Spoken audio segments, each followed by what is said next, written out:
अगर पिता जीवित है तो कहीं न कहीं रोहिणी आचार्य जो है उन्होंने अपने मौत को गले लगाते हुए किडनी दी। तो आज जो रोहिणी आचार्य पे आज जो तमाम लांछनें लग रही है वो एक महिला और एक बेटी के लिए सबसे बड़ा श्राप है।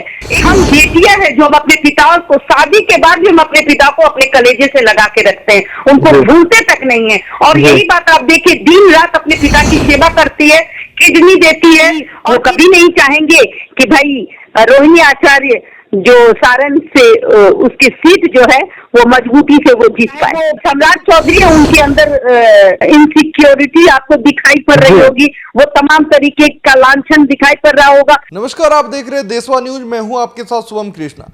देखिए, रोहिणी आचार्य को आरजेडी ने अपना कैंडिडेट बनाया है सारण लोकसभा क्षेत्र से। जब से उनको कैंडिडेट बनाया गया है, मैदान में उतारा गया है, उसके बाद से भाजपा के तमाम लोग जो है उन पे कुछ ना कुछ बयान देते रहते हैं। कभी सम्राट चौधरी उनको कहते हैं कि लालू प्रसाद यादव ने अपनी बेटी तक को नहीं छोड़ा, किडनी के बदले टिकट दिया। तो कुछ लोग कहते हैं कि भाई उन्होंने किडनी दिया भी कि नहीं दिया। इन तमाम मुद्दों पे अगर पिता जीवित है तो कहीं न कहीं रोहिणी आचार्य जो है उन्होंने अपने मौत को गले लगाते हुए किडनी दी। उसने नहीं सोचा कि मैं जीऊंगी या मरूंगी। एक बेटी के लिए सबसे बड़ा दुख दिन तब होता है जब उसका पिता उसके आंखों से चला जाता है। तो आज जो रोहिणी आचार्य पे आज जो तमाम लांछनें लग रही है वो एक महिला और एक बेटी के लिए सबसे बड़ा श्राप है। हम बेटियां हैं जो हम अपने पिता को शादी के बाद भी हम अपने पिता को अपने कलेजे से लगा के रखते हैं, उनको भूलते तक नहीं है। और यही बात आप देखिए, दिन रात अपने पिता की सेवा करती है, किडनी देती है, वो कभी नहीं चाहेंगे कि भाई रोहिणी आचार्य जो सारण से उसकी सीट जो है वो मजबूती से वो जीत पाए। सम्राट चौधरी है, उनके अंदर इनसिक्योरिटी आपको दिखाई पड़ रही होगी, वो तमाम तरीके का लांछन दिखाई पड़ रहा होगा।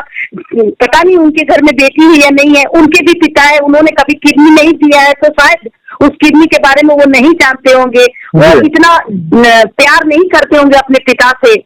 बात है, और कहीं न कहीं मुझे लगता है कि बिहार की जो जनता है इसको माफ नहीं करेगी।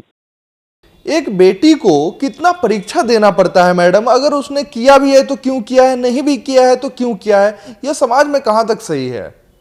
आप देखिए ना भाई, आज अगर पिता जीवित है तो कहीं न कहीं रोहिणी आचार्य जो है उन्होंने अपने मौत को गले लगाते हुए किडनी दी। उसने नहीं सोचा कि मैं जीऊंगी या मरूंगी। एक बेटी के लिए सबसे बड़ा दुख दिन तब होता है जब उसका पिता उसके आंखों से चला जाता है।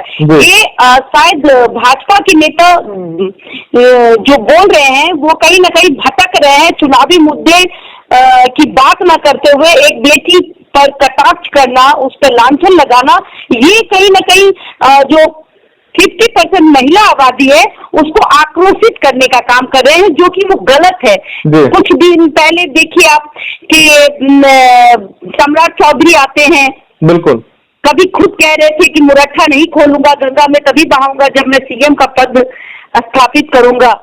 मुरेठा तब हटाऊंगा जब नीतीश कुमार जी को सीएम पद से हटा दूंगा।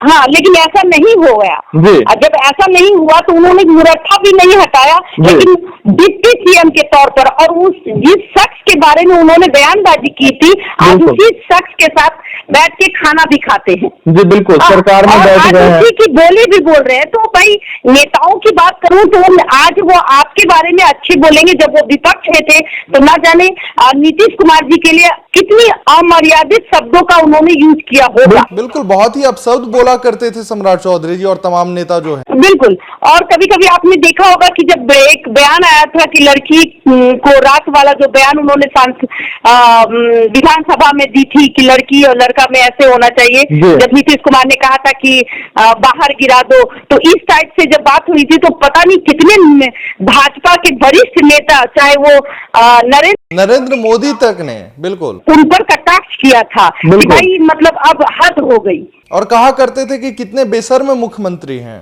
बेशर्म मुख्यमंत्री, मतलब यहाँ तक उन्होंने कह डाला। ये मैं नहीं कह रही हूँ, ये खुद भारत के प्रधानमंत्री जी कह रहे हैं। और अब जब एक तरफ गृह मंत्री कहते हैं कि भाई अब तो दरवाजा ही बंद हो जाएगा, फिर वो दरवाजा खुल जाता है। आज एक थाली में बैठ के रसगुल्ला खा रहे हैं, ये मैं नहीं कह रही हूँ, जनता देख रही है, क्योंकि हम विश्लेषण कर रहे हैं। तो जब विश्लेषण करते हैं तो इन शब्दों को हमें बताना पड़ता है, और जब हम बता रहे हैं तो आज जो रोहिणी आचार्य पे आज जो तमाम लांछनें लग रही है, वो एक महिला और एक बेटी के लिए सबसे बड़ा श्राप है। एक महिला, जो एक बेटी जिसने ये कहीं ना कहीं समाज में मैसेज दिया कि देखिए हम बेटियां हैं, जो हम अपने पिता को शादी के बाद भी हम अपने पिता को अपने कलेजे से लगा के रखते हैं, उनको भूलते तक नहीं है। और यही बात आप देखिए, दिन रात अपने पिता की सेवा करती है, किडनी देती है। और किडनी देखिए आज भी वो अगर जाती है तो जनता उसको प्यार करती है। आप देखिए कि अगर मैं इतने दिनों के कार्यकाल में देखती हूँ तो आज सारण की जनता जिस तरीके से उसके ऊपर फूलों की बारिश हुई, कहीं ना कहीं ये डर है, राजीव प्रताप रूडी का ये डर है। और उसके अंदर अब एक डर जन्म ले लिया है, क्योंकि देखिए वहां की जनता का भी कहना था कि ये 400 एम्बुलेंस में दारू, ये तमाम लांछनें आप देखिए उनकी वहां की जनता कर रही है, हम और आप नहीं कर रहे हैं। तो जाहिर सी बात है कि जनता ही जवाब देगी। आपके एक वोट से तय हो जाता है कि आप हारेंगे या जीतेंगे। तो जाहिर सी बात है कि एक बेटी जाती है, फूल बरसता है, तो ये जलन साफ साफ दिखाई दे रही है कहीं ना कहीं, चाहे वो डिप्टी सीएम हो तो वो कटाक्ष करेंगे ही। वो कभी नहीं चाहेंगे कि भाई रोहिणी आचार्य जो सारण से उसकी सीट जो है वो मजबूती से वो जीत पाए। बिल्कुल, जनता के बीच जब भी जाती है रोहिणी आचार्य, तब लोग इनको बहुत ही हाथ फैलाकर स्वागत करते हैं, फूलों की बारिश करते हैं और जी करते हैं। उसके बाद जो है इन नेताओं को क्या दिक्कत है? नेताओं को अगर टीका टिप्पणी करना है तो पॉलिटिकली करना चाहिए, जिस प्रकार राजीव प्रताप, बिल्कुल राजीव प्रताप रूडी ने एक शब्द कहा कि मुझे लालू जी से, बिल्कुल लालू जी से लड़ाई है, उनकी बेटी से लड़ाई नहीं, ये घर की बच्ची है। उन्होंने एक राजनीति को सकारात्मक रूप में लिया, सकारात्मक दिशा निर्देश दिया। मुझे लगता है कि अब जो है ना, जो बिहार की राजनीति है ना, वो उस गहमा गहमी को आप महसूस कीजिए। जितना हो सके मतलब बेटियों पे ही लांछन लगना है। एक रोहिणी आचार्य है जो सामने आती है, जिनको लोग उनकी लोकप्रियता देखते हुए कहीं ना कहीं, चाहे वो सम्राट चौधरी है, उनके अंदर इनसिक्योरिटी आपको दिखाई पड़ रही होगी, वो तमाम तरीके का लांछन दिखाई पड़ रहा होगा। पता नहीं उनके घर में बेटी है या नहीं है, उनके भी पिता है, उन्होंने कभी किडनी नहीं दिया है, तो शायद उस किडनी के बारे में वो नहीं जानते होंगे, वो इतना प्यार नहीं करते होंगे अपने पिता से। लेकिन बेटियां, मैं बता दूं कि शादी के बाद भी बेटियां अपने पिता से उतना ही प्यार करती है जितना कि शादी के बाद पहले। शादी होने के बाद भी बेटी का लगाव पिता से रहता है, उसको लगता है कि मेरा बचपन मेरा पिता ही है, वो हमारे गुरु है। तो जाहिर सी बात है, अगर आपने देखा होगा जब वो किडनी दे रही थी, उस वक्त भी वीडियो वायरल हुआ था।